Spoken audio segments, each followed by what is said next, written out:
Bonsoir, chers frères et sœurs. Que la grâce du Seigneur soit sur les vies. Amen. Ça faisait vraiment un bon bout de temps. Effectivement, on a souvent des temps de répit. Amen. Et avant de continuer, avant d'annoncer le thème, j'aimerais qu'on puisse prier pour remettre ce monde dans la main du Seigneur. Saint-Esprit de Dieu, toi qui es le conseiller par excellence, toi qui sais toutes les choses, toi qui connais le besoin, toi qui connais mon cœur, je prie encore que ce soir que tu viennes te saisir de ce moment. Que tu viennes dissoudre toutes choses, afin que ce temps tout entier, oh Dieu vivant, soit conduit par toi. Dans le nom puissant de Jésus-Christ, Père. Amen. Amen. Amen. Le thème d'aujourd'hui, c'est tiré de 1 Corinthiens 8, versets 8 à 13. Et le thème, c'est renoncer à ses droits pour sauver des vies. Renoncer à ses droits pour sauver des vies. Amen. Et pour cela, nous allons lire une histoire. Le Seigneur dit à quelque part: lorsque le Christ vous affranchit, vous serez réellement libre. Amen. Mais nous allons lire cette histoire. Ce n'est pas un aliment qui nous rapprochera de Dieu si nous n'en mangeons pas. Nous n'avons rien de moins si nous en mangeons. Nous n'avons rien de plus. Prenez garde toutefois que votre droit ne devienne une pierre d'achoppement pour les faibles. Car si quelqu'un te voit, toi qui as de la connaissance, assis à table dans un temple d'idole, sa conscience à lui qui est faible ne le portera-t-elle pas à manger des viandes sacrifiées aux idoles? Et ainsi le fait périr par ta connaissance. Le frère pour lequel Christ est mort, en péchant de la sorte contre les frères, et en heurtant leur conscience faible, vous péchez contre Christ. Verset 13, pour finir. C'est pourquoi si un Allemand fait tomber mon frère, jamais je ne mangerai de viande afin de ne pas faire tomber mon frère. Amen. Voilà. Amen. Ça, c'est dans le cas de la nourriture ou de la nourriture sacrifiée aux idoles. On t'a donné un repas de sacrifice, je ne sais pas, tout autre repas. Le serviteur de Dieu est en train de dire ici comme ça, que si nous mangeons une nourriture sacrifiée aux idoles, ça ne va pas nous rapprocher de Dieu. Si nous n'en mangeons pas, ça ne va pas nous en éloigner aussi. Mais il y a à cause de celui qui est encore faible dans la conscience, c'est-à-dire qui est encore faible dans la foi. Si tu le fais, lui, sa conscience étant faible, il risque de chuter parce que pour lui, ça ne se fait pas. Parce que toi, tu es dit que tu es chrétien et que le sang de l'agneau a la capacité de neutraliser, mais lui, il ne voit pas cette affaire-là comme ça. Pour lui, c'est un péché, on ne mange pas de viande sacrifiée aux idoles. Toi, tu dis que le sang de l'agneau neutralise. Lui, c'est pas que le sang de l'agneau, ça neutralise, il l'a fait. Donc, à cause de toi, ta seule attitude, le gars va retomber encore dans les travers. C'est pourquoi Dieu dit de renoncer à nos droits pour sauver des vies. C'est ça le thème. On dit, comme le Christ vous a franchi, vous serez réellement libre. Mais il ne faut pas que notre liberté soit une occasion de chute pour notre frère. C'est pourquoi en tant que chrétien, il y a des choses, nous sommes obligés de nous maintenir, afin que des vies continuent d'être sauvées. Amen. Je prends un cas très simple. Le cas d'un pantalon très à la mode, un pantalon batillot, bien serré, bien coincé, avec une chaussure pointillée qui dépasse, on avec toutes les couleurs coloco, je ne sais pas. Le pasteur de l'église, ou bien le frère très zélé de l'église, porte un jour ce pantalon bien coincé, bien calé dans le pantalon. Et il y a un nouveau chrétien qui vient d'arriver à l'église, un nouveau converti, un nouveau qui vient d'arriver. Et il voit la personne dans ça. Pour lui, automatiquement, ça ne se fait pas. Donc, voyant ce converti là dans l'église, en train de prêcher les ribas, il va dire non, mais cette église, c'est pas la peine. On porte ça dans le monde, et puis ici aussi, on porte ça aussi. Il ne faut pas comprendre. Donc, à cause de cette attitude, à cause de ce qu'un nouveau chrétien peut venir voir cette attitude, et que ça peut l'emmener à dégringoler, à retourner dans le monde, il ne faut même pas se mettre dedans. Oui, j'ai quand même pris un cas très simple. C'est vrai que tu étais jeune fille, on t'invitait dans les marchés, tu vas te manger, tu prenais un pot, tout ça. Et puis un beau jour, on t'invite. C'est pas grave, je vais partir, je vais aller manger, ça fait rien. Tu as juste allé manger un poulet, tu n'as même pas bu.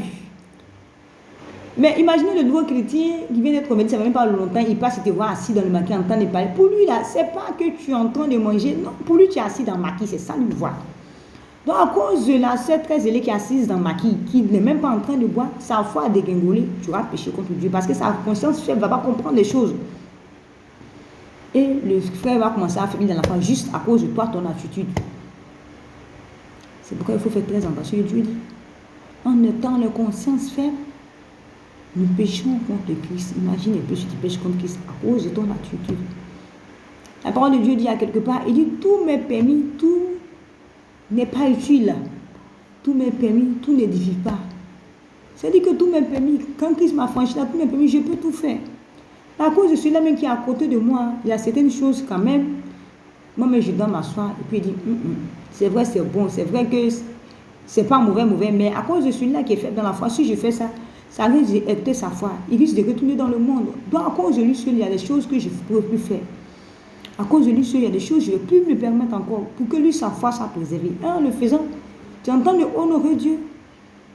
Et tu es en train de faire l'œuvre de Dieu. Mais si tu ne regardes pas celui qui est à côté de toi et que tu agis comme toi tu veux, parce que toi tu es très affilié dans la foi, mais celui qui est fait dans la foi, voyant ça, lui il va dégringoler. Et lui en dégringolant, tu vas pécher contre Dieu. Amen. C'est pourquoi il est très important, en tant que nouveau chrétien, de faire très attention à sa ligne de conduite. On dit soyez sobre. D'être sobre dans sa marche tous les jours avec le Christ, en fait d'en gagner un grand nombre. Donc, gagner un grand nombre, beaucoup de témoignages ne parlent pas forcément de la bouche.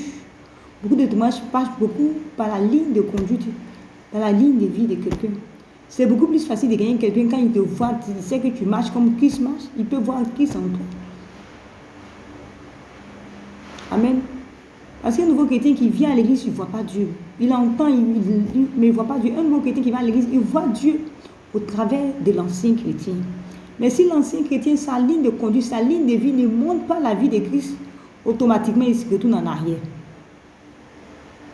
Donc toi aussi, avant que tu vas commencer à voir Dieu, tu voyais Dieu à travers quelqu'un.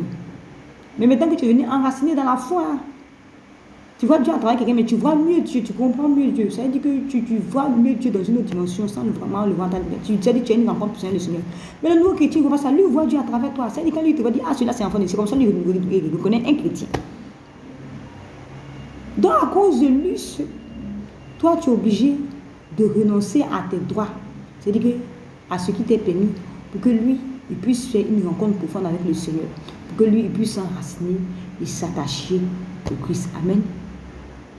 Que le nom du Seigneur soit béni encore et que la grâce de Dieu repose sur vos vies. Amen. Ça faisait longtemps. Et dans le livre d'Ézéchiel, on dit, le zédis du Seigneur n'est pas que les hommes meurent, mais que les hommes se repentent et qu'ils reviennent de leur mauvaise voie. Il dit, je ne décide même pas que le méchant meurt, mais qu'il se repent de ses mauvaises voies et qu'il soit sauvé. C'est pourquoi je vais faire cet appel-là. Il dit à tous ceux qui croient en son nom, à tous ceux qui l'ont reçu, plutôt à tous ceux qui croient en son nom, elle a donné le pouvoir de devenir enfant de Dieu. Donc aujourd'hui, tu as la capacité de recevoir Dieu en acceptant Christ, c'est tout simple. Amen. Lorsque tu reçois Christ, tu deviens enfant de Dieu. Tu vas à la mairie, avant que les choses soient comme elles sont, avant de dire cette femme t'appartient, il faut aller signer papier. Dans le cas des chrétiens, on ne signe pas de papier, mais il faut confesser. C'est ce que la femme dit dans la main. Oui, je le veux, mais chez nous, c'est dit. C'est ce qu'on nous dit. Seigneur Jésus, merci. Je sais que longtemps je marchais contrairement à te voir, j'ai péché contre toi. Et aujourd'hui, je t'ai entendu. Et je veux que tu me pardonnes mes péchés et que tu puisses me recevoir comme ton enfant. Je reconnais en toi être mon Seigneur, mon Sauveur. Merci de me recevoir aujourd'hui comme ton enfant.